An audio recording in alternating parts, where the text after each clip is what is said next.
साथियों नमस्कार, स्वागत है आपका हमारे YouTube channel study circle with BP में। हम चर्चा कर रहे हैं हिंदी के बारे में। साथियों आज हम बात करने वाले हैं पीवी के जो है अभी एग्जामों की झड़ी लगी हुई है और ऐसा कोई भी एग्जाम नहीं है जिसमें हिंदी नहीं पूछी जाती है। साथियों हम देखेंगे कि पीवी के पुराने पेपर्स में किस लेवल की हिंदी पूछी गई है।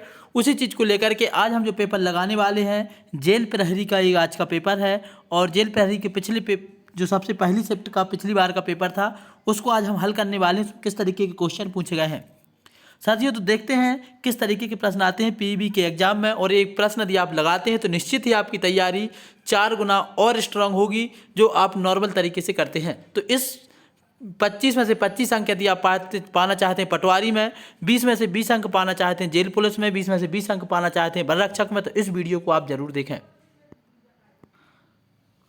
साथियों आज हम जिस पेपर के बारे में डिस्कस करने वाले हैं, जिसकी हिंदी के बारे में हम डिस्कस करने वाले हैं, वह पेपर है आपका professional examination board jail department jail प्रहरी के द्वारा आपसे पूछा गया जो टेस्ट आपका 2018 में हुआ था। और इसमें जो क्वेश्चन 29 सितंबर 2018 का जो आपका पेपर था उसका ये 20 के 20 आज के आपके प्रश्न रहेंगे जिनको हमें लगाना है कि किस लेवल का पेपर व्यापम पूछता है। बढ़ते हैं आज के पहले प्रश्न की तरफ। साथियों आज का हमारा पहला प्रश्न है, नी उपसर्ग से बना शब्द निम्न में से कौन सा है। साथियों हमें पता होना चाहिए उपसर्ग की परिभाषा।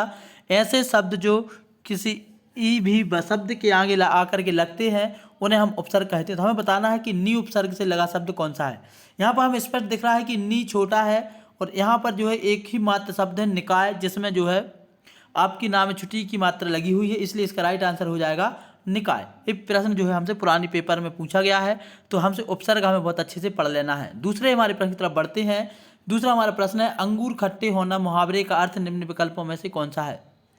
साथियों अंगूर खट्टे होने का जो अर्थ है निम्न मुहावरों में से, अंगूर खट्टे होने मुहावरे का अर्थ है कोई वस्तु ना मिलने पर उसमें दोष निकालना ही कहलाता है अंगूर खट्टे होना। तो इस मुहावरे को हमें याद कर लेना है। अंगूर खट्टे होने का मतलब है किसी वस्तु में ना मिलने पर उसमें दोष निकालना ही कहलाता है अंगूर खट्टे होना। अगला हमारा प्रश्न है, यथावत शब्द का शुद्ध रूप क्या है। यहाँ पे हमें यथावत शब्द का शुद्ध रूप बताना है। तो यहाँ पर यथवत ये तो आपका गलत है और यथवत भी गलत है, यथावत भी गलत है। सही शब्द है हमारा यथावत। और हमें याद रखना है यथावत में पीछे हलंत का विशेष ध्यान रखना है। इसका राइट आंसर ऑप्शन नंबर 2 हो जाएगा और शब्द होगा यथावत। बढ़ते हैं अगले प्रश्न की तरफ। हमारा अगला प्रश्न है, पंचवटी में निम्न में से कौन सा समास है। साथियों हमारे पढ़ा हुआ है कि पंचवटी शब्द में आगे पंच आया है और पंच एक संख्यावाची शब्द है और ऐसा समास जिसमें पहला पद संख्यावाची हो वहाँ पर होता है द्विगु समास, इसलिए इसमें राइट आंसर हो जाएगा द्विगु समास। पंचवटी शब्द का समास विग्रह होगा 5 वट वृक्षों का समूह। अगले प्रश्न की तरफ बढ़ते हैं। हमारा अगला प्रश्न है, आ उपसर्ग से बना शब्द निम्न में से कौन सा है। इसमें हमें देखना है कि आ उपसर्ग से बना हुआ शब्द कौन सा है। तो साथियों इन तीनों में आपको आगे आ की मात्रा नहीं दिख रही है। एकमात्र शब्द ऐसा है जिसमें आगे आ की मात्रा लगी हुई है, आभरण, इसलिए इसका राइट आंसर हो जाएगा आभरण। ऑप्शन नंबर 3 हमारा करेक्ट आंसर होगा। बढ़ते हैं अगले प्रश्न की तरफ। हमारा अगला प्रश्न है, कमान का निम्न में से कौन सा सही विलोम शब्द है। तो हमें सही शब्द बताना है। कमान का सही शब्द है जो विलोम शब्द है, तिर नहीं है, तर नहीं है, तिर नहीं है, सही शब्द है तीर। तो राइट आंसर हो जाएगा तीर। तीर कमान जैसे हम लिखते हैं एक दूसरे के ये विलोम है तीर कमान शब्द। अगला प्रश्न है, त्रिफला में कौन सा समास। फिर यहाँ पर वही जो है हमारा पहला पद संख्यावाची है, पहला पद जहाँ संख्यावाची होगा वहाँ पर द्विगु समास होगा, इसलिए इसका राइट आंसर ऑप्शन नंबर 4 हो जाएगा। अगले शब्द की तरफ बढ़ते हैं, भक्ति रस का स्थायी भाव क्या है। साथ ही भक्ति रस का स्थायी भाव जो माना जाता है वह निर्वेद माना जाता है या फिर ईश्वर विषयक रति माना जाता है। दोनों ही हमें याद रखने हैं। भक्ति रस का स्थायी भाव जो है निर्वेद भी माना जाता है, जहाँ पे आपको निर्वेद मिले तो भी आपको लगाना है और ईश्वर विषयक रति भी मिले तो भी लगाना है। इसका राइट आंसर ऑप्शन नंबर 2 हो जाएगा। ईश्वर विषयक रति भक्ति रस का स्थायी भाव है। समकल्प के लिए सही संधि विच्छेद क्या है। साथियों संकल्प शब्द का सही विच्छेद संधि विच्छेद है समधन कल्प बराबर संकल्प। समधन कल्प नहीं होता है, सम ऊपर बिंदी कल्प नहीं होता है और समधन कल्प नहीं होता है। यहाँ पर हलंत होती तो ये भी सही हो जाता। सही आंसर है ऑप्शन नंबर 1 सम धन कल्प बराबर संकल्प। ऐसा कि हमने व्यंजन संधि यहाँ पर है, व्यंजन संधि का एक हमने परिभाषा पढ़ी है कि यदि माँ के बाद कोई भी ऐसा वर्ण आ जाए जो आपका का से लेकर के माँ तक हो तो माँ का परिवर्तन जो है एक अनुस्वार के रूप में हो जाता है। तो यहाँ पर यही हुआ है संकल्प। अगला हमारा शब्द है किम कर। किम कर में भी कौन सा संधि विच्छेद है, तो इसमें भी हमें बताना है। किम कर में संधि विच्छेद है किम धन कर, शब्द बन जाएगा आपका किम कर। सही शब्द होगा यहाँ पर चौथे नंबर का आपका आंसर किम धन कर किम कर। राइट आंसर ऑप्शन नंबर 4 होगा। साथियों जेल पुलिस का ये पेपर है, आपको हर एग्जाम में से क्वेश्चन पूछे जाएंगे। लक्षण शब्द का शुद्ध रूप क्या है, यहाँ पे हमें वर्तनी बताना है। तो लक्षण शब्द की सही वर्तनी है लक्षणी होती है, लाचन्नी होती है, लाचचन्नी होता है, सही शब्द होता है लक्षण। साथियों इतनी सरल हिंदी पूछी जाती है, यदि आप इसको एक बार अच्छे से देख लेते हैं तो निश्चित ही आपके 25 में से 25 नंबर पटवारी में आएंगे और जेल पुलिस में 20 में से 20 आएंगे। जो बाद में अधिकारी बने उसके लिए निम्न में से कौन सा शब्द सही है। साथियों जो बाद में अधिकारी बनता है, राजा के बाद जो राजा बनता है उसको राजा का उत्तराधिकारी कहते हैं। अब हमें यहाँ पर तीनों ही चारों स्पेलिंग एक साथ एक सी दिख रही है, हमें स्पेलिंग का विशेष ध्यान रखना है, सही स्पेलिंग लगानी है। सही स्पेलिंग है उत्तराधिकारी। अब यहाँ पर भी उत्तराधिकारी लिखा हुआ है, यहाँ पर भी उत्तराधिकारी लिखा हुआ है। अब हमें यहाँ पर सही उत्तर का चयन करना है। हम जब यहाँ पर देखते हैं तो यहाँ पर देखिए साथियों गलती हम बड़ी बारीकी से करते हैं। इस उत्तराधिकारी में और इस उत्तराधिकारी में जरा सा अंतर है, यहाँ पर कामया की मात्रा नहीं है, इसलिए ये गलत हो जाएगा और ये सही हो जाएगा। क्वेश्चन हल करते समय हमें बड़ी बारीकी से इस बात का ध्यान रखना है कि हम जो आंसर लगाने वाले हैं वह सही तो है, उसकी स्पेलिंग भी सही है कि नहीं। तो यहाँ से हमारा राइट आंसर हो जाएगा उत्तराधिकारी, ना कि उत्तराधिकारी। सही शब्द होगा उत्तराधिकारी और उत्तराधिकारी लिखा है यहाँ पर और ये उत्तराधिकारी लिखा है जो गलत हो जाएगा। ये है सही आंसर ऑप्शन नंबर 3। अगले प्रश्न की तरफ हम बढ़ते हैं। अगला प्रश्न है जिसने ऋण उतार दिया हो उसको कहते हैं उऋण। इस बात का हमें विशेष ध्यान रखना है। एक शब्द में ये पूछा गया उत्तर है जिसने ऋण उतार दिया हो उसको उऋण कहते हैं। यदि आपको वीडियो पसंद आ रहा है तो इसको लाइक कर लें, साथ ही हमारे चैनल को सब्सक्राइब कर लें। अगला प्रश्न है कामदेव के लिए सही पर्यायवाची शब्द क्या है।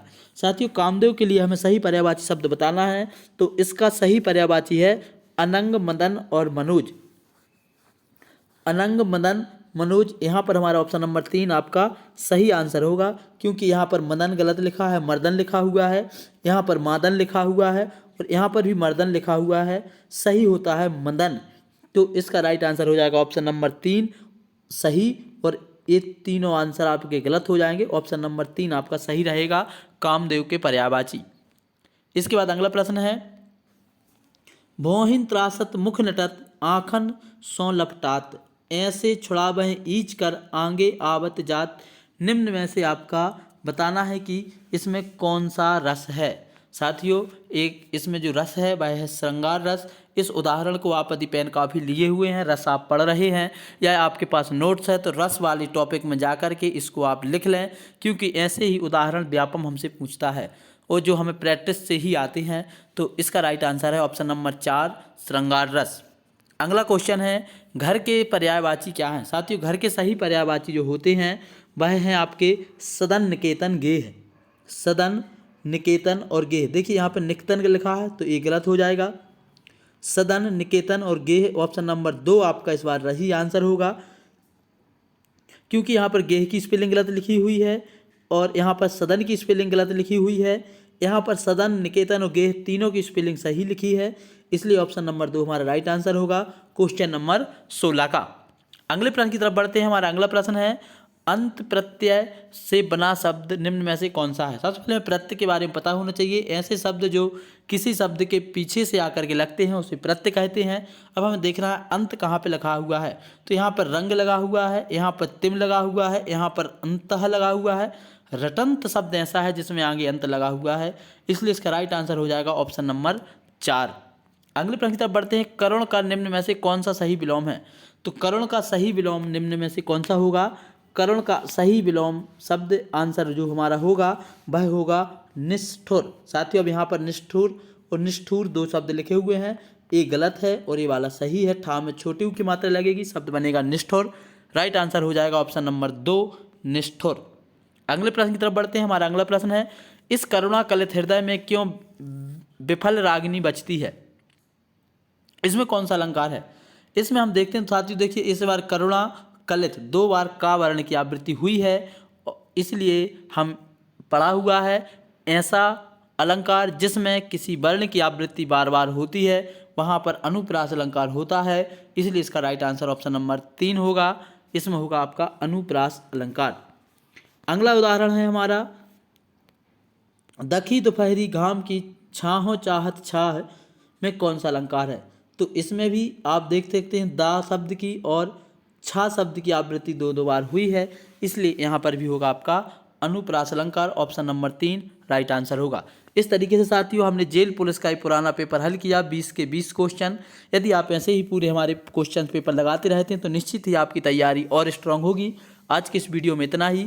यदि आप मध्य प्रदेश पटवारी, मध्य प्रदेश जेल पुलिस, मध्य प्रदेश शिक्षक भर्ती या किसी भी एग्जाम की हिंदी के लिए तैयारी करना चाहते हैं तो हमारे चैनल को सब्सक्राइब कर लें, और वीडियो पसंद आए तो उसको लाइक कर लें। कमेंट करके ज़रूर बताएं आपको कौन सा टॉपिक सबसे पहले चाहिए, उस पर भी हम डिस्क्रिप्टिव वीडियो लाएंगे। आज की इस वीडियो में इतना ही। जय हिंद।